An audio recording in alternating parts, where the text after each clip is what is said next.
اعوذ باللہ من الشیطان الرجیم بسم اللہ الرحمن الرحیم۔ محترم سامعین، آپ کے سامنے جو آیات پڑھی گئی ہیں وہ سورہ احزاب کی آیات ہیں۔ آیت نمبر 56 سے لے کر کے 73 تک پڑھی گئی ہیں۔ یہ سورہ احزاب کا آخری حصہ ہے بالکل۔ ان آیات کا انتخاب اس لیے ہے کہ اس میں بہت سارے عنوانات ٹاپکس کور ہو جائیں گے انشاءاللہ۔ آئیے ترجمہ دیکھتے ہیں۔ ان اللہ و ملائکتہ یصلون علی النبی، اللہ اور اس کے فرشتے نبی پر رحمت بھیجتے ہیں۔ یا ایھا الذین آمنوا، اے وہ لوگوں جو ایمان لائے ہو، صلو علیہ وسلم تسلیما، ان پر درود بھیجو اور خوب سلام بھی بھیجا کرو۔ یہ پہلی آیت کا ترجمہ ہے۔ اس آیت میں اللہ رب العالمین نے پیارے رسول محمد صلی اللہ علیہ وسلم کے بارے میں یہ ارشاد فرمایا کہ یہ جو ملائکہ ہیں اس کے ساتھ ساتھ اللہ رب العالمین پیارے رسول محمد صلی اللہ علیہ وسلم کے لیے رحمت کی دعائیں کرتے ہیں۔ درود بھیجنا مطلب کیا ہوتا ہے؟ دعائیں کرنا۔ اللہ رب العالمین محمد صلی اللہ علیہ وسلم پر درود بھیجتا ہے، فرشتے درود بھیجتے ہیں۔ اس کا کیا مطلب ہے؟ درود بھیجنے کا کیا مطلب ہے؟ اللہ رب العالمین پیارے رسول محمد صلی اللہ علیہ وسلم کا مرتبہ مقام بتا رہا ہے یہاں پر کہ جو فرشتے ہیں جو ہمیشہ میری تسبیح بیان کرتے رہتے ہیں، ان کی میں نے ڈیوٹی لگا رکھی ہے کہ نبی صلی اللہ علیہ وسلم پر درود بھیجا کریں، سلام بھیجا کریں۔ ان کو رحمت کی دعائیں دیتا ہے اللہ رب العالمین، ان کے لیے دعائیں کرواتا ہے۔ پھر اللہ رب العالمین نے کہا مومنین سے کہ اے مومنوں، اے مسلمانوں، تم بھی نبی صلی اللہ علیہ وسلم پر درود بھیجا کرو۔ درود بھیجنے کے بہت سارے طریقے ہیں۔ ہمارے بہت سارے بھائی السلام علی النبی کہتے ہیں، یا السلام علیکہ یا ایھا النبی، ایک کہتے ہیں السلام علیکہ یا ایھا رسول۔ بہت طرح کے لوگ درود بھیجتے ہیں۔ نبی صلی اللہ علیہ وسلم نے کہا کہ مجھ پر درود جو بھیجنے کا طریقہ ہے وہ درود ابراہیم ہے۔ درود ابراہیم کے بارے میں جو ہم نماز کے بعد پڑھتے ہیں، التحیات للہ کے بعد میں اللہم صلی علی محمد وعلی آل محمد، یہ جو ہے یہ درود ابراہیم ہے۔ نبی صلی اللہ علیہ وسلم پر سب سے بہترین طریقہ یہی درود بھیجنے کا ہے۔ التحیات کے بعد جو ہم دعا پڑھتے ہیں، درود بھیجتے ہیں، یہ درود ہے اصلی۔ اس کے علاوہ بہت سارے کلمات ہیں، اس میں اکثر تحقیق کرنی چاہیے کہ انسان کیا کہہ رہا ہے نبی صلی اللہ علیہ وسلم کے بارے میں۔ الصلاۃ والسلام علیکہ یا رسول اللہ، الصلاۃ والسلام علیکہ یا رسول اللہ، یہ حدیث سے ثابت نہیں ہے، جبکہ بہت سارے ہمارے مسلمان بھائی اس طریقے سے درود بھیجتے ہیں جو طریقہ غلط ہے۔ نبی صلی اللہ علیہ وسلم کے بارے میں آپ غلو نہیں کر سکتے، جو الفاظ ثابت ہیں انہی سے آپ کو درود پڑھنا ہے اور اسی سے درود بھیجنا ہے۔ درود السلام نبی صلی اللہ علیہ وسلم پر بھیجنا واجب ہے۔ جب کبھی بھی نبی صلی اللہ علیہ وسلم کا نام آئے تو ہم چاہے محفل میں بیٹھے ہوں چاہے تنہائی میں، ہم کو صلی اللہ علیہ وسلم بھی کہنا چاہیے۔ یہ بھی کیا ہے؟ درود ہے، اور اس کا بڑا اجر و ثواب ہے۔ ایک حاکم کی روایت ہے جس میں نبی صلی اللہ علیہ وسلم ممبر پہ چڑھے اور آمین 3 بار کہا، اس میں درود کی فضیلت بیان کی گئی ہے کہ جب بھی میرا نام آئے تو اس میں کہنا چاہیے صلی اللہ علیہ وسلم۔ کہیں بھی ہم بیٹھے ہوں، اگر محمد صلی اللہ علیہ وسلم کا نام آئے تو ہم کو کہنا چاہیے صلی اللہ علیہ وسلم۔ اس کے آگے کی آیت ہے آیت نمبر 57، اِنَّ الَّذِينَ يُؤْذُونَ اللَّهَ وَرَسُولَهُ لَعَنَهُمُ اللَّهُ فِي الدُّنْيَا وَالْآخِرَةِ وَأَعَدَّ لَهُمْ عَذَابًا مُهِينًا۔ بے شک وہ لوگ جو اللہ کو تکلیف دیتے ہیں اور اس کے رسول کو تکلیف دیتے ہیں، لعنهم اللَّهُ فِي الدُّنْيَا، ایسے لوگوں پر دنیا میں لعنت ہو، والآخرہ اور آخرت میں لعنت ہو، وَأَعَدَّ لَهُمْ عَذَابًا مُهِينًا، اور ان کے لیے رسوا کر دینے والا عذاب تیار ہے۔ ایک بات یہاں پر اللہ رب العالمین نے کہی کہ بے شک جو اللہ کو تکلیف دیتے ہیں، کیا کوئی ہے جو اللہ کو تکلیف دے سکتا ہے؟ اللہ رب العالمین کو تکلیف دینے کا مطلب یہ نہیں کہ اللہ کو کوئی تکلیف پہنچا سکتا ہے، اللہ کو ایذا کوئی نہیں دے سکتا، لیکن ہاں جو ہم اعمال کرتے ہیں، جو ہم اللہ رب العالمین کے خلاف کام کرتے ہیں، اس سے اللہ رب العالمین ناراض ہوتا ہے، اس سے تکلیف ہوتی ہے اللہ رب العالمین کو۔ تکلیف ہماری سے تکلیف نہیں کہ ہم تکلیف میں پڑھ کر کے اور پریشان ہو جا کے کچھ اور سوچنے لگتے ہیں، ایسی تکلیف نہیں ہوتی اللہ رب العالمین کو۔ وہ احکام جو اللہ رب العالمین نے ہم پر فرض کیے ہیں، ہم کو کرنے چاہیے، ان کو نہیں کرتے ہیں، اور وہ جن سے منع کیا ہے وہ کرتے ہیں، تو اللہ کو تکلیف ہوتی ہے۔ اور اس کے رسول کی تکلیف کیسے ہوتی ہے؟ رسول اللہ کا کہنا نہ ماننا، رسول اللہ صلی اللہ علیہ وسلم کی سنت پہ نہ چلنا، اس سے کیا ہوتا ہے؟ اللہ کے رسول صلی اللہ علیہ وسلم کو بھی تکلیف ہوتی ہے کہ میری شریعت پر لوگ عمل نہیں کر رہے ہیں۔ اس معاملے میں اگر مومنین کے اگر کہا جا رہا ہے کہ اللہ اس کے رسول کو جو تکلیف دیتے ہیں ان کے بارے میں ہم کو کوئی ڈیسیژن نہیں لینا ہے، ایک بات یہاں سوچنے کی ہے، سمجھنے کی ہے، یہ کچھ دن پہلے بہت بڑا پروپیگنڈا چلا تھا اور یہ چلتا رہتا ہے۔ کیا کہتے ہیں لوگ کہ ہمارے نبی کو تکلیف دی ہے، کیا شان میں گستاخی کی ہے، اور مسلمانوں کے خون کھولنے لگتا ہے۔ اور ایک نعرہ بہت بلند کر دیا ہے میڈیا نے کہ کیا کہ سر تن سے جدا، سر تن سے جدا، ایسا کوئی نعرہ ہے کہ نبی صلی اللہ علیہ وسلم کو تکلیف دیں گے تو ہم سر تن سے جدا کر دیں گے۔ کون ہوتے ہو سر تن سے جدا کرنے والے؟ نبی صلی اللہ علیہ وسلم کی شان میں، نبی صلی اللہ علیہ وسلم کی موجودگی میں وہ گستاخی ہوتی تھی۔ آپ کو شاعر، مجنوں، کاہن، نجومی، نہ جانے کیا کیا القاب سے پکارا جاتا تھا، صحابہ خاموش رہتے تھے۔ یہ گستاخی نہیں ہے جو نبی صلی اللہ علیہ وسلم کو لوگ کہتے ہیں۔ اس کے بارے میں تو کہا جا رہا ہے جو اللہ کو اور اس کے رسول کو ایذا دیتے ہیں ان کے لیے اللہ نے تیار کر رکھا ہے، آپ نے نہیں کوئی تیاری کرنی ہے۔ آپ کو کسی کو سر نہیں اتارنا ہے، آپ کو کوئی ڈیسیژن نہیں لینا ہے کہ وہ اللہ کی شریعت پہ نہیں عمل کر رہے ہیں تو ان کو قتل کر دیتے، ان کا قتل عام کر دیتے ہیں، یا نبی صلی اللہ علیہ وسلم کو تکلیف دے رہے ہیں یا گالی دے رہے ہیں۔ ہمارا کام ہے شریعت پہ چلنا، اور جو شریعت پہ نہیں چل رہے ہیں اللہ رب العالمین نے کہا لعنہم اللہ فی الدنیا والآخرہ، ایسے لوگوں پر اللہ تعالیٰ دنیا میں بھی لعنت برساتا ہے اور آخرت میں بھی لعنت برساتا ہے، اور آخرت میں ان کے لیے عذاب رسوا کر دینے والا عذاب ہے۔ ہم کو اور آپ کو کوئی ڈیسیژن نہیں لینا ہے، ہم کو اور آپ کو جتنا زیادہ پروپیگنڈا لوگ کریں اتنی ہی زیادہ نبی صلی اللہ علیہ وسلم کی تعلیمات کو عام کرنا چاہیے۔ نبی صلی اللہ علیہ وسلم محسن انسانیت سے ثابت کر کے دکھانا چاہیے۔ نبی صلی اللہ علیہ وسلم جب آئے تو بچیوں پر کتنا ظلم ہو رہا تھا، اس کو بچانا چاہیے تھا کہ نبی صلی اللہ علیہ وسلم جب آئے ہیں تب لڑکیوں کی حفاظت ہوئی ہے۔ اس شریعت میں نبی صلی اللہ علیہ وسلم جو شریعت لے کر کے اللہ رب العالمین جو قانون بنایا اس قانون میں عورتوں کی حفاظت ہے، بچیوں کی حفاظت ہے، غلاموں کی حفاظت ہے، مزدوروں کے لیے سہارا ہے، بے سہاروں کا سہارا ہے۔ اس کو عام کرنا چاہیے تھا۔ نبی صلی اللہ علیہ وسلم کے بارے میں جب بھی کوئی ایسا ایشو اٹھے، قیامت تک اٹھتا رہے گا، تو یہ دعوت کا پہلو ہوتا ہے۔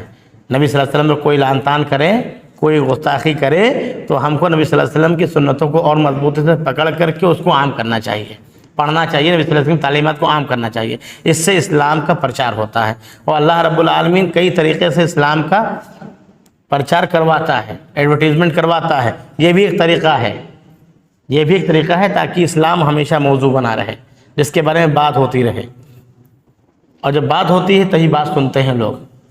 اس کے بعد کیا ہے والذین یؤذون المؤمنین والمؤمنات، اور وہ لوگ جو مومنوں کو اور مومنات کو، مومن مرد اور مومن عورتوں کو تکلیف دیتے ہیں، بغیر مکتسبوا فقد احتملوا بہتانا عظیما واثما مبینا، کہ انہوں نے کچھ نہیں کیا ہے پھر بھی بدنام کرتے ہیں۔